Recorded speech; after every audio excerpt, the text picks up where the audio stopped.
So in this video we're going to talk about effortless speed, and the issue that a lot of amateur golfers have is you're trying to produce speed very much in the wrists and in the hands, and this causes quite a big problem. See, when you're making a practice swing, I can understand breaking the wrist, bending the arms excessively will kind of feel like you're able to whip the club through.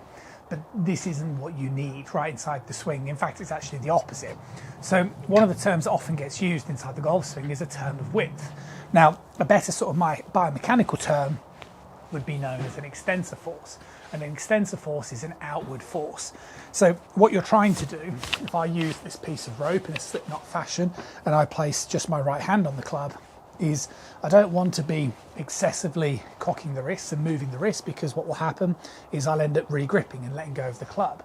I don't want to excessively bend my right arm, okay, because there's no force going through this object.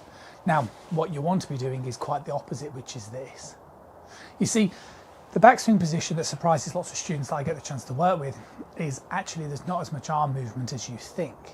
And there's a few benefits to this. You see, keeping my right arm straighter in the backswing position, like so this relationship here, and let's be realistic and say that's where I get to, less than 90. What needs to happen now is I need to keep the tension underneath the rope.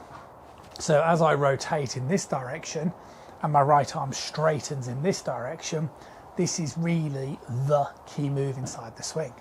And this is, in this year, the biggest thing that I try to get most students to understand is that that arm is going away from you as it straightens and you're moving to the left.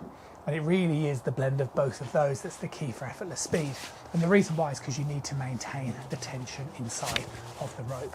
So the thing that you've got to try to practice, and the thing, like I say, is you really don't want to be wristy, you know, like so, and bending this arm excessively, although it will feel like you're able to introduce more speed.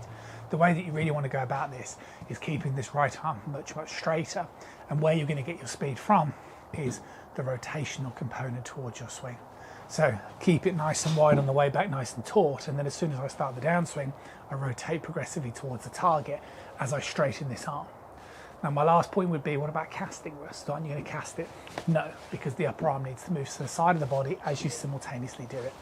It will surprise you, but practice it, because you know, golfers who I meet that are like this and too loose and trying to generate speed by whipping the club, it's not that. Keep it compact on the way back and learn to rotate quicker on the way through. See you soon.